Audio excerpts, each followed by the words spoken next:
এখন সকাল ৯টা বাজে। সকাল ৯টার মধ্যেই জামাই আজকে বাজার পাঠিয়ে দিয়েছে। আজকে জামাইকে বললাম বাজার না পাঠালে রান্নাবান্না সব বন্ধ, ফ্রিজে শুধু মাছ আছে, মাংস নাই। তারপর বিভিন্ন শুকনা বাজারগুলো শেষ হয়ে গিয়েছে।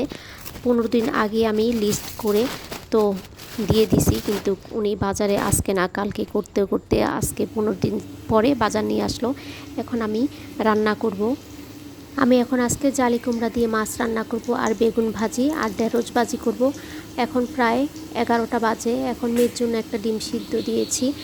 এখন ডিমটা সিদ্ধ হলে ওকে দিব খাওয়ার জন্য। ও সকালবেলায় রুটি খায় না, একটা ডিম সিদ্ধ খায় আর একটু গ্রিন টি খায়।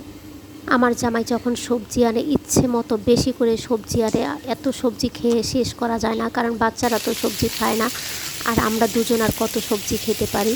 বলি সব সময় একটু অল্প সবজি আনাও, কিন্তু সে কখনো অল্প জিনিসে আনতে পারে না, সব সময় বেশি বেশি জিনিস আনে। ডিমটা এখন মেখে খাওয়ার জন্য দিয়ে আসবো। আর এদিক দিয়ে আমার বেগুন ভাজা শেষ, আর আমি রুই মাছটা এক চুলায় ভাজতে দিয়েছি।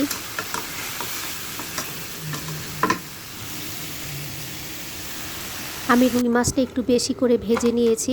আমি আজকে অর্ধেক রান্না করব আর অর্ধেক অন্য একদিন রান্না করব, তাড়াতাড়ি আমার রান্নাটা হয়ে যাবে। আমি বেশিরভাগ এই কাজটাই করি, একটু বেশি করে ভেজে রাখি, ফ্রিজে রেখে দেই, যখন ইচ্ছে রান্না করি। এখন আমার রান্না শেষ হয়ে গিয়েছে। এখন আমি ঘরগুলো গুছিয়ে নিব।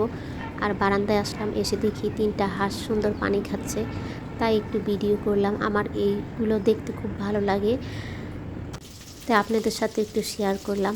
আর এখন হচ্ছে বিকেলবেলা, সন্ধ্যার আগে আর কি।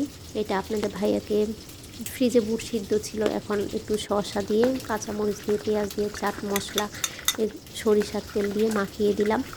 আর লেবুর রস দিতে মনে ছিল না, পরে ওনার কাছ থেকে এনে আবার লেবুর রস দিলাম।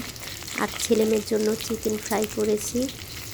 সকালবেলায় সবজির সাথে মুরগি নিয়ে আসছিল, ফার্মের মুরগি। এই মুরগি দিয়ে একটু চিকেন ফ্রাই করে দিলাম বাচ্চাদের জন্য। আল্লাহ হাফেজ।